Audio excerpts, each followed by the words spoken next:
Namaste, my name is Laila, and today I'm going to talk to you about yoga and somatic movements and how the two relate to each other. Somatic movements, what they're like, they're about panticulation, so you're contracting a muscle and then very slowly let it go. It's what animals do like all day long. Whenever the cat has been sitting in one position, when they get up, they stretch out. And actually, they don't just stretch like pulling, lengthening, but they kind of contract and then stretch out. Well, it's like what you do in the morning when you get up and you're like,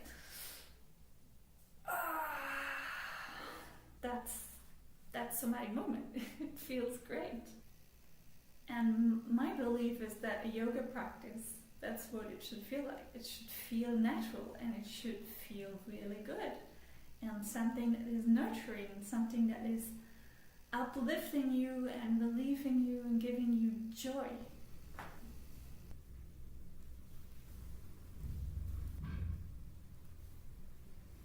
I used to have a lot of problems with my lower back because of too much tension pattern that I was holding in the body.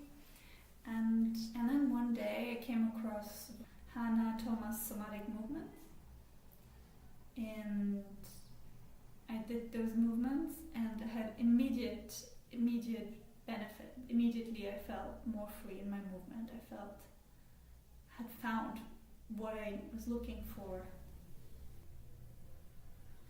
And before trying everything else, a massage, stretching, strengthening, all of this was giving me momentary relief, but was not really resolving the cause of the problems that I was experiencing. So somatic movement really helped me to re-educate the muscles that were chronically getting tight. And it was really a matter of becoming aware of, working with awareness, becoming sensitive to the unconscious patterns that I was holding in the body. Actually, there's a huge difference between your body and your experience of your own body from the inside.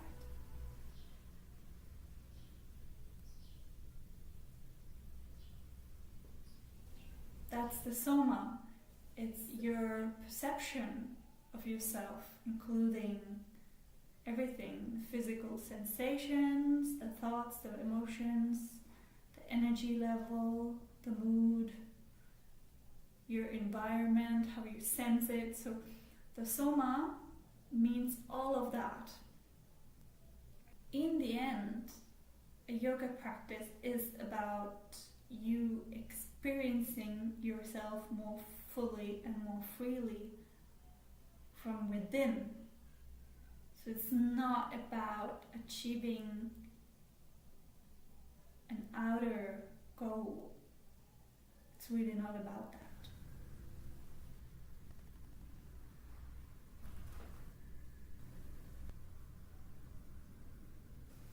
So what happens over time as we have a certain amount of stress and maybe anxiety or pressure or any kind of form of trauma, maybe physical, maybe emotional,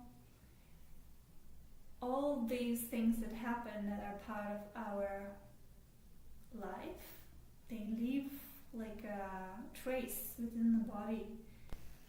So we have certain patterns that are our habituated patterns of how we move in space. So one could be like being really slouchy, really like with the head forward position.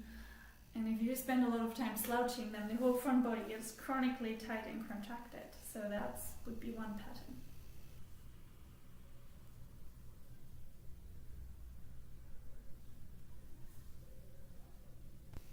Then there's another pattern. It's like when you have all of your back body always tight, like your neck or your back or your lower back or your cuffs, your glutes, or the whole back line basically. And that happens when you're always on the go, like you're always have this huge to-do list and you have to get it all done and all these emails to answer. And you're kind of running around your life like this.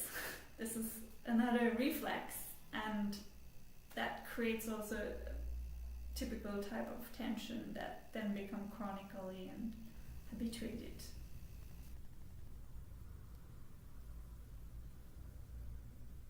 And then there's another pattern, is like, let's say you had an injury, you hurt yourself somewhere, you say you broke something, and for a while you limp, you walk not quite natural, and that leaves then, stays in a body, and like a pattern, and creates an unevenness between the left and the right side. So then you're a bit off center, and that then certain muscles are constantly compensating to stop you from falling.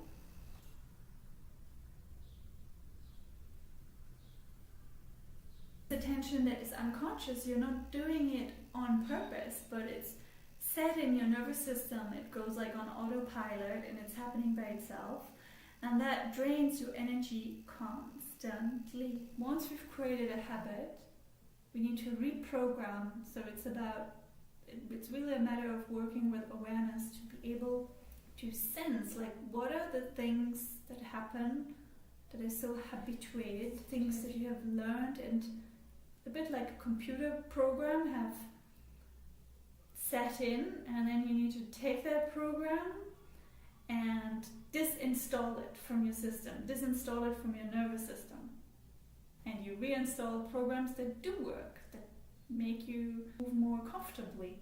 And then whatever you do, if you do yoga or walking or running or swimming or cycling or any sports, any movement, if it's just the way you're sitting at your desk, the way you're walking, it will affect any of your movements, that quality of attention, that quality of awareness that you cultivate in the somatic movement.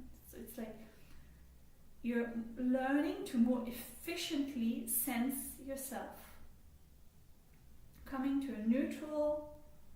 to a neutral, even ground, and then from there, you can enjoy your life.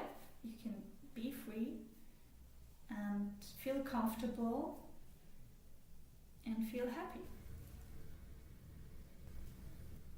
The wisdom of the body has really an intelligence that is far greater than what we know with our mind. And so this work has really helped me to be much more intuitive. Like, as a teacher, you stand there like you're helping somebody to get in touch with themselves. That's really what it's about. And the somatic movement has really given me tools for that.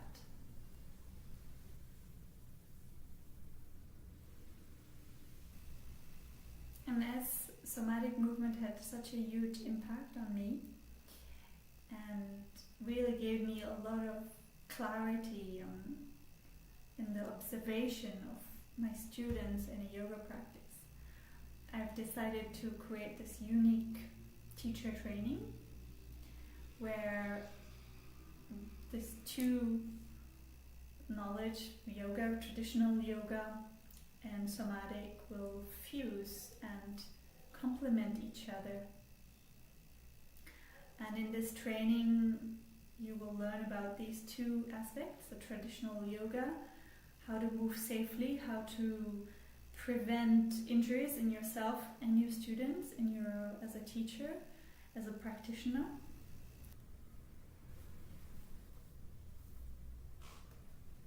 And how to combine somatic movements to relieve pain and create a neutral ground from where you can move with freedom and ease.